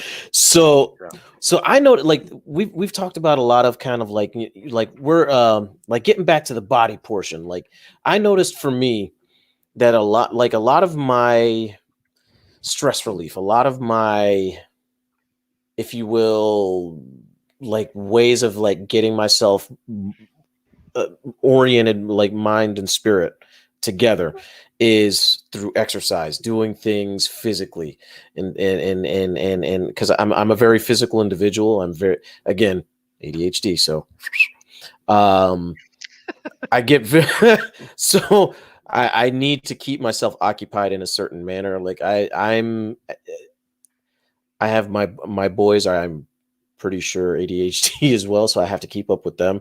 So like, are there any other like kind of like physical things, like physical tips or things like that you've run into where you're seeing like, that seems to work fairly well for these individuals, or that actually might be something to consider? Like, have you looked into something like that at all, or are you talking about like a coping strategy, Alamo? Exactly, yeah, like a coping strategy. Yeah. Well, I think getting out to nature is really important. So if you like hiking, if you're near a beach, beaches for me, I mean, oh my goodness, I'm super blessed to be in Florida, because no matter what direction I go in, I can hit a beach. Sand everywhere. Yes, it's fantastic. And for me, that really gives me a lot of peace. It's almost, I've told people, it's like an exchange, right? So just going, before I used to explain it by like, oh, it's the salt, blah, blah, blah. It doesn't matter. It's just, I can feel like, the badness that I'm bringing with me, I get to look out and see like this amazing coast and the horizon, and I get to realize how small I am. Sometimes we get so big in our head, like that's all that's happening in the world is what's going on in between my ears. You mentioned that is very humbling.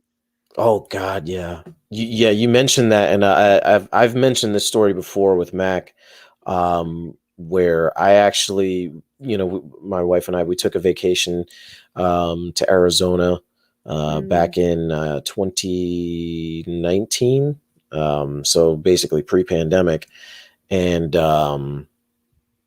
we I remember your pictures of that. Yeah, we were staying at a resort that was literally right there by the Camelback Mountain, and Camelback Mountain was essentially this huge, like kind of just rocky red, like colored, clay mountain that you could hike up and down. They had an easy trail which was longer, but it was easier to trek. And then you had the harder trail, which was way steeper, and you had a lot more obstacles to get around.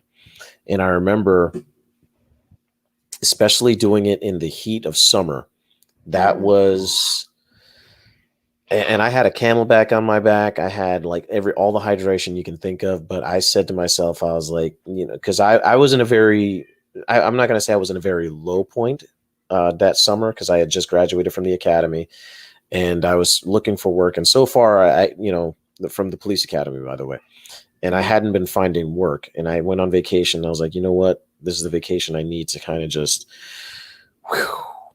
relax, get my head right.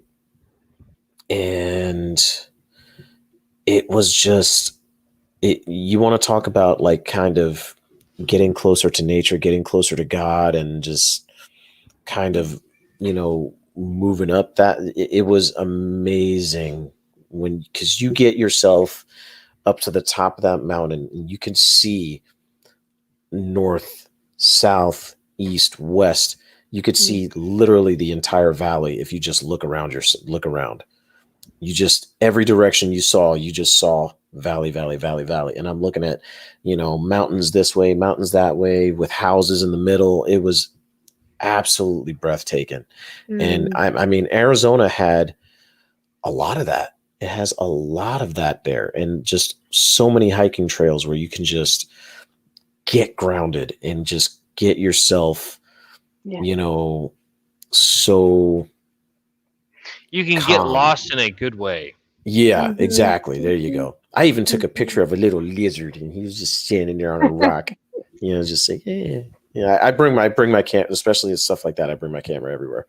That reminds me of somebody that I heard a quote one time. It says, sometimes you have to get truly lost to really find yourself. Yeah. And it's like, that's important. It's like, there's a lot of great nature spots here in Florida that people, I think, kind of maybe are underutilized. Like, one of my favorite things to do is, my friend Brian, we go out, and he's got a 2-door Jeep. So we go out in the Jeep and just we'll ride through the woods, and like getting out in nature. It's like, I can't breathe in my nose because of pollen, but I'm literally enjoying this. This is awesome. Yeah. It's like, yeah, it's great. It's like just doing that on a regular. It's like, that's how we made it through the pandemic. He just, unrelated subject, shout out to Brian. He just finished up his master's in psychology. So awesome. Proud of you, buddy. Love you, man. But yeah, like, he would just go and he would have to write these papers because he was on an accelerated plan. So like the semesters were only 7 weeks. So he's writing like some of these papers like 2 and 3 times a week. And they're like, it's not like, it's like a 10-page paper. You're just like, ugh. So a lot of times he would just be mentally he's like, my brain is a sponge. I'm done. I don't know what to do. Let's get in the Jeep. Let's go for a ride. And we would go out and ride around and just drive in the middle of the night. Sometimes they'll maybe 11 or 12 at night, go out, just drive down go from Gulf Boulevard all the way from Clearwater all the way down to like St. Pete Beach. And it was just getting out and just kind of like just decompressing, and just that was how we made it through. That's how he made it through that. And that's how we made it through, COVID lockdown, all that kind of stuff. After they kind of relaxed everything, it was just insane. But yeah, totally. Just getting out there and doing all that kind of jazz. Yeah. They'd be a big part. I know we're coming to the end, and I did want to mention that I do have a worksheet. Okay. I think Alamo has a link attached to it, and it's called How to Stop Unhealthy Emotions. And it's really important just to understand that you have the ability to take charge of that, to first identify what it is that I'm feeling, what's going on inside of me. Is this healthy? Is it helpful? What is it that I'm believing? And then taking charge and saying, I'm going to reject this. I'm not going to hold on to this anymore. And just knowing how powerful we are to be able to do that. It's so awesome.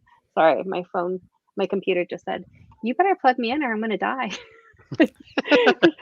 Quickly having my sister like, help. My charger. So, that's okay. This guy left one time middle show because we had his wife on. He was like he had to like cut his camera off. He's like low crawled into the adjacent bedroom and he's like fixing the camera and the microphone. He comes back and he's like all sweaty. He's just like, you didn't see anything. You did not see a thing. If you catch the episode, I did. I literally low crawled into my the room goodness. she was in. I was just like, Again, real life. It just makes for good. It makes for good entertainment. Yes. It's all good. Yes, yes. So the worksheet you were talking about the Yes, worksheet. the please. Yes. worksheet. So there's a link on it, and it's just very powerful and profound, and it's really written with helping you to identify. And then what's really important, because what good is it to identify if you don't have a solution at the end of it? And so it takes Right. you through the whole range. It's a free resource on my website. I have a lot of free resources that I talk through, and I love to tell stories to explain concepts and use parables in those ways Sure. on the YouTube channel. And I just want to encourage people, whether if you know people, what we're lacking in those moments, and I can say this from my own personal journey, is that we're lacking hope. So yes, go out and look at the mountains, go look at the beach, go look at whatever it is that you need to look at that's getting you away from looking at whatever's going on in here, because you need hope. You need that glimmer. You need to just say, you know what, I can hold on one more day. And I am going to get help, and I am going to find those people in my circle. And if they're not in my circle, I'm going to go outside because I'm worth it. And if you don't live for yourself, live for somebody else. You know, a lot of people will say that, but not to do that. But I'm wholeheartedly that I did not start my journey for myself. I started it for my kids. But along the way, that shift took place where I was like, I'm not doing it for them anymore. I'm doing it for myself. And I'm doing it for the people that I can encourage and inspire and give hope to. But if I don't do it for myself at that point, I mean, I'm just going to run myself out like an Energizer bunny. At some point, the Energizer bunny does run out. mhm. Absolutely. Now you did mention a YouTube channel, Christine. Do you? What is the name of your YouTube channel so we can kind It's of plug that? actually my name, Christine Yeah. Mauriello. I put It's the nice and I put the link in the description actually for that, outstanding. and the link to your website, by the way. Oh, cool. Thanks. Outstanding. And what I want to say is that these are resources. You go on and you say, the coaching company that I created is called Transfer Out, because a lot of people, they need to get from point A to point B, but they don't know how to transfer out. So that's what we do, is we come alongside of people to Nice. help them transfer out. And I'm not interested in the financial component, because that's not what life is. Life is not about those green dollar bills. Life is about Mhm. pouring into individuals. And so that's what the YouTube channel is for. It's to give you as many resources that I can give you to help you along that journey. It's not about, getting you to buy the book or buy the services. It is not about that. It's about pouring Yeah. into you, because you are important and you matter. And that's very refreshing just to hear somebody say it's not about the almighty dollar. It's about passing Absolutely. that wealth of knowledge and paying it forward to the next person that may need that. So that's Mm. I'm very glad that things the moons aligned is the way that they should, and that we were able to meet and talk and have you on our show, Christine. Thank you. I greatly appreciate it. Thank you so much. Thank you. I'm Absolutely. very, very thrilled and very ecstatic that we were able to have you on the show. So Yes. I It's my greatly honor. appreciate it. Thanks. Awesome. Okay, so I guess we're gonna start wrapping it up there, Alamo. Yes, indeed. All righty. So, I got everything ready for you, brother. All right.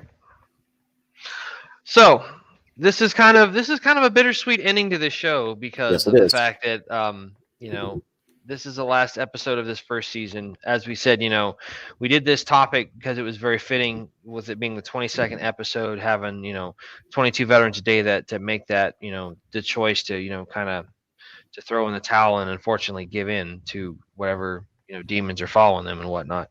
Yeah. I'm very I'll be the first one to tell you, when we started this journey together, I was very, very skeptical about what we were going to do, how we were going to do it. Kind of knew that we want to do something because, knowing this guy here for as long as I have, like, ladies and gentlemen, he's the goods. All right, he's a good dude. All right, let me tell you that. Something we were talking about earlier about how Christine mentioned earlier about having the people influencing around you, and I thought about something that your wife says all the time. Change your circle, change your Change your life, life. that is the absolute truth. It's like you surround yourself with good people. You put good in, you get great out. So, knowing that, when we started originally talking about all this, and we said, hey, let's do something together. Okay, you want to just get together and play video games? No, let's do something serious. I'm like, we're never serious. That's the point. We're never serious. But and then we found out the unfortunate passing of our friend, and like I said, it was just one of those moments where you have that divine intervention where it's just like, this is what you're supposed to be doing. Absolutely. Yes. And to look back now and see on our YouTube page that there's 21 episodes on there, it's like, did we really just 22 do soon to well be.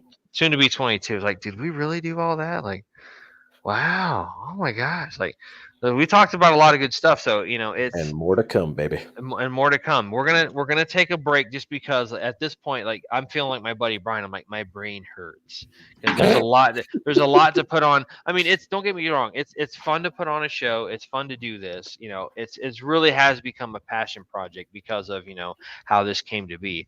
But at the same time, it's a lot of work, on top of our regular job. Sometimes we're up till 10, 11, sometimes midnight, typing up notes, doing research, doing all this kind of stuff. So that's why we're going to kind of take the break, be able to take time with our families, enjoy the holidays and whatnot. So, but that being said, I just want to say thank you to Christine for being on our show today, for your lovely wife, Alamo, Tisha, for being Absolutely. on earlier.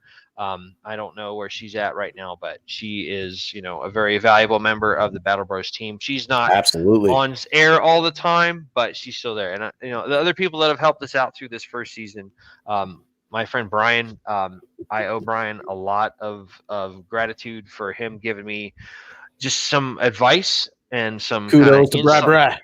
Bri. Yeah, Bri, love you, Betty. He gave me a lot of good insight on some certain topics that we've discussed from the psychologist standpoint, the psychological standpoint. He's even gone so far as to give us some show topics every once in a while, because there's a couple of times we're like, what do you want to talk about? I don't know. What are we going to talk about? We can talk about the fact that Burger King's got 37-cent Whoppers this weekend, which they do, by the way.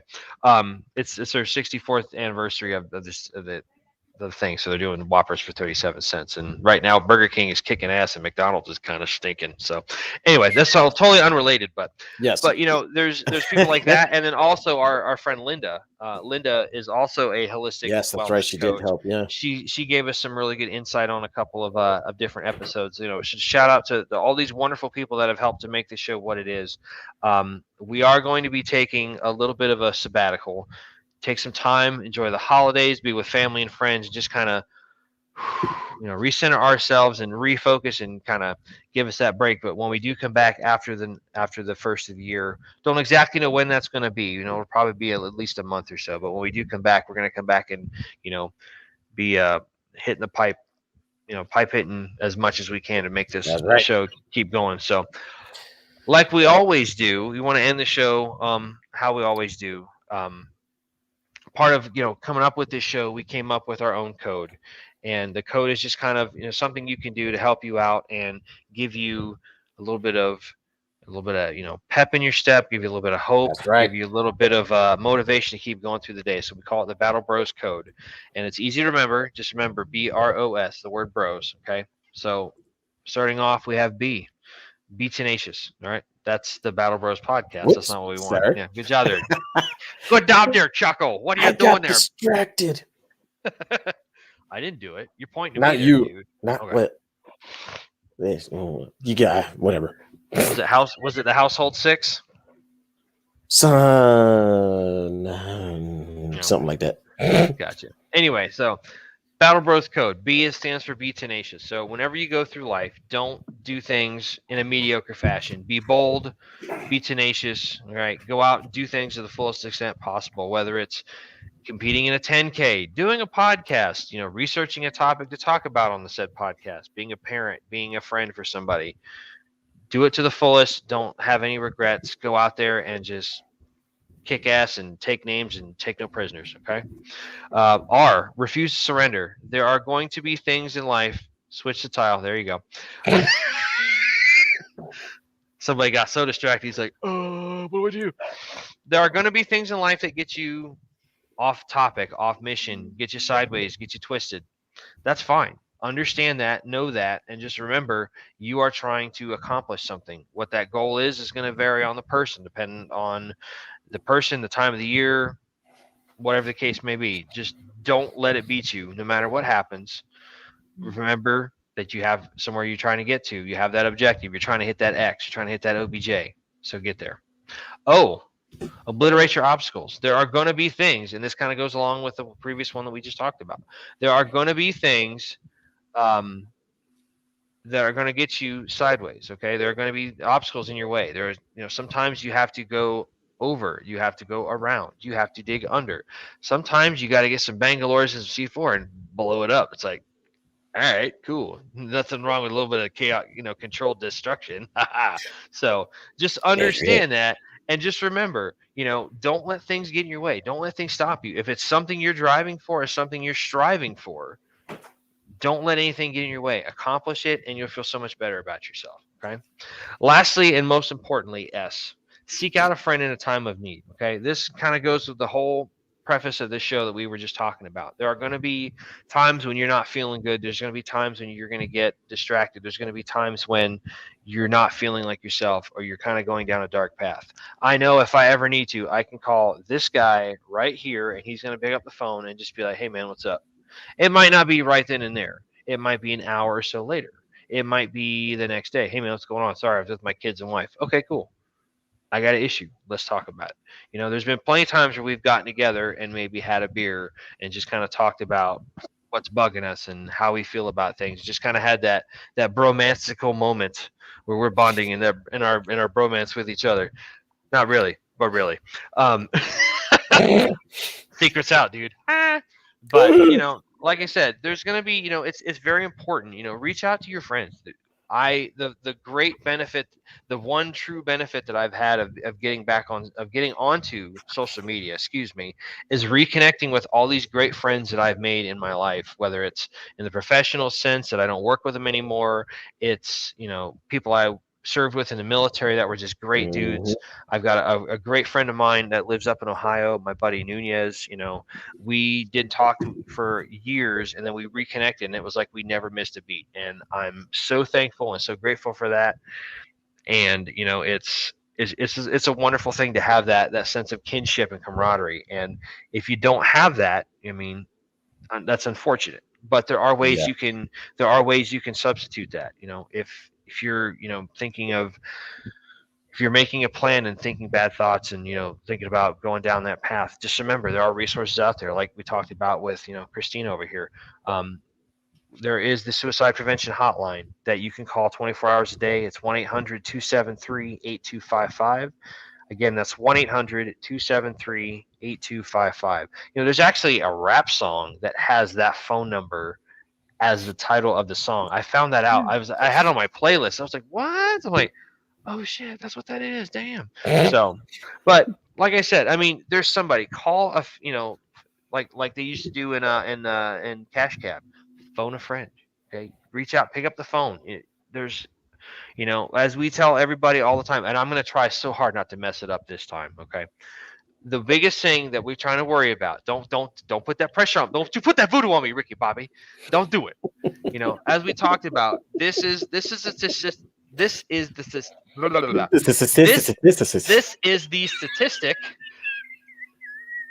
This is the caffeine, dude. That's what's messing me up. The statistic that we're trying to get rid of. I hate you. Shut up. The statistic that we're trying to change is the fact that 22 veterans a day make the choice to end their life. And that's unfortunate, because every one of these people has a story, and that story needs to be told, and they deserve to be here like everybody else. Okay. Yeah. No matter what happens, make sure you reach out to somebody. Okay. We don't want people to have to solve a temporary problem with a permanent solution. Okay. That's never the answer. Okay. And unfortunately, there are people that have gone that route, and there's nothing we can do to stop that. We can help the people going forward by paying it forward and empowering them with the skills, with the tools, with the knowledge, with the wisdom, like people like Christine here. So it's important. This is not something, and this is why we say, be tenacious in that first one. This is not something that we're going to take lightly. This is something that we are wholeheartedly dedicated and committed to, no matter what happens. We're going to keep this podcast going as long as we can. It's, it started off as just kind of something fun, but it became a passion project, and it's very, very, very, very important. Yeah, I know. No more caffeine. I didn't have a Monster. Okay, I just drank some tea, Nicole. Thanks. So on that note, with all that being said, Christine, I want to go ahead and give everybody a chance to go ahead and hear your website and hear your YouTube channel. Obviously, yes, your name, but we want to be able to plug that for you, so that way our listeners and our viewers can go ahead and see you wherever you are at. So if you want to go ahead. Absolutely. And I do just want to interject one little thing. Sure. If you know somebody, if you can see like something's not right, say something. Do not wait. That was what happened with my brother, is that it was too late. I didn't know about the suicide hotline, and I just tried to do it on my own, do with research and get him connected with somebody. But they're equipped. They go through training for it. So if there's somebody in your circle that you're like, they're on my heart, I don't feel like you're bothering them. Don't feel like you're making a big deal of nothing. The worst thing that could happen is the worst thing that could happen. So you interjecting, and there are many places that you can contact the police if you feel like there's imminent danger, and get them help, whether they want it or not. And that's okay.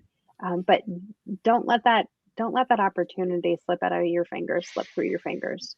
Yes. So that's what I want to say about that. And the website is transferoutcoaching.com. The YouTube channel is Christine Mauriello, youtube.com/Christine Mauriello. And there are a lot of free resources, both on the YouTube channel and on the website. So please utilize them. No more caffeine. Look at that. You got voted out. No caffeine for you. Yep. Yeah.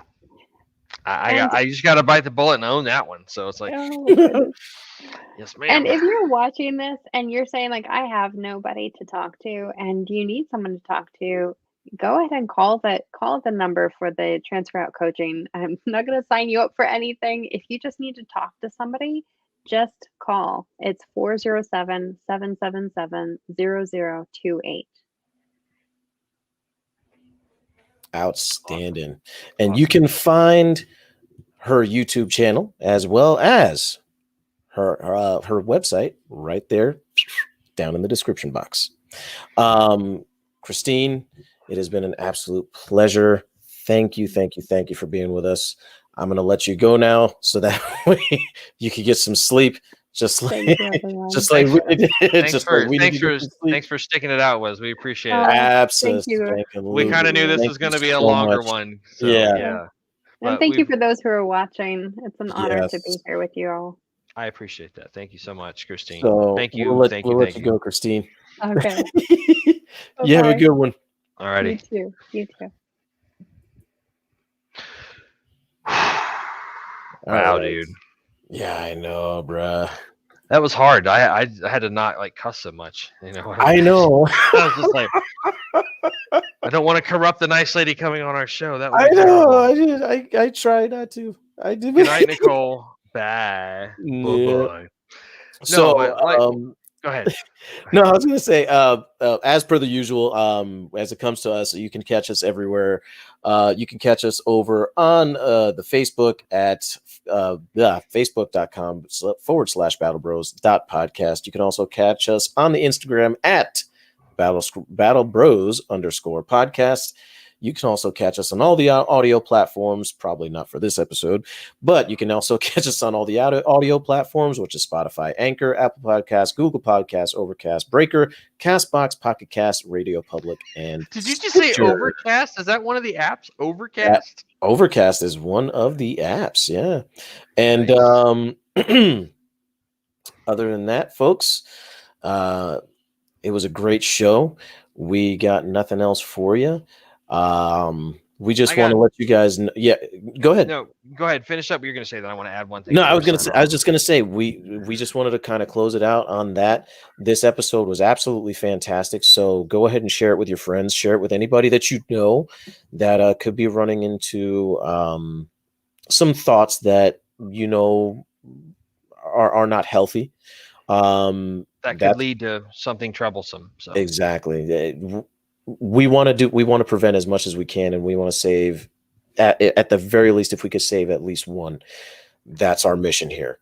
if you watch our show and you're sitting there laughing with us, hey, that's great, because that's not letting you. That's not that's gonna maybe just give you a little bit of respite from just thinking about bad stuff. Like we talked Yeah. about earlier, there's so many resources out there, and there's actually a lot of good, solid ways you can kind of just we talk about all the time. Watch our show, watch all the great veteran resources out there. There's Vet TV, which is TV programming by veterans for veterans. It's fucking hilarious. It really is. Like, it's so funny. There's Yeah. also another guy, a couple of guys actually, a combat veteran. They have their own kind of app, and they're doing shows around. I think they just did a comedy show up at Fort Bragg Yeah. and stuff. So there's a lot of things out there that can just kind of help you find that tribe, find that Yeah. support system. So don't be shy. Go out there, find it. Watch our show. That's not just us being the shameless plug. We want people Yeah. to, if we can make you laugh, great. If we can help you, get your head on a little bit better and a little bit tighter than it was before, that's even better. If we stop you from doing this, that's the ultimate goal, and that's Bada crucially, bing. crucially, crucially important to us. But the last thing I wanted to say before we sign off for the end of the season is that we want to say thank you to everybody watching. This has been a roller coaster of a ride. We've been on some ups, we've been on some downs, talking about some stuff that from our personal perspectives. It's important. It's very important, like we said, like Christine said, like we said, transparency, it's a big deal. There's a lot to be said for that. We're not just up here to be phony baloney, guys just being asshats making fun of ourselves. Well, we do that. Yeah, kind of. We kind of do that anyway. But at the same time, like, there's a legitimate reason we do this, and we couldn't do it without you guys. So thank you so much. We will hopefully see you guys back for the next season. We may not be posting quite so much on the Facebook page just because we're kind of taking a stepping away, taking a break, for the holidays, being with the families and whatnot. I'll post a couple of holiday stuff every once in a while. Yeah, we'll probably be up there just doing some goofy stuff or whatnot. But just know that we are going to be coming back. We're going to hit the ground running like we normally do, and we're going to make this show and keep going strong and keep going better and striving to get higher, to make higher achievements and all that kind of stuff. So thank you again. We appreciate you indulging us with your presence and watching when you do watch. Don't be afraid to share this with your friends. But for the last time for season 1, this is the Battle Bros podcast with myself, Mac, and I got Alamo over here. So we want to thank you for watching, and we will see you guys after the new year. So Merry Christmas, Happy New Year, Happy Kwanzaa, all that good stuff. And thanks for hanging out with us, and we'll see you guys down the road. So until then, this is Battle Bros Podcast, and we are out of here. Battle Bros out. Catch y'all later.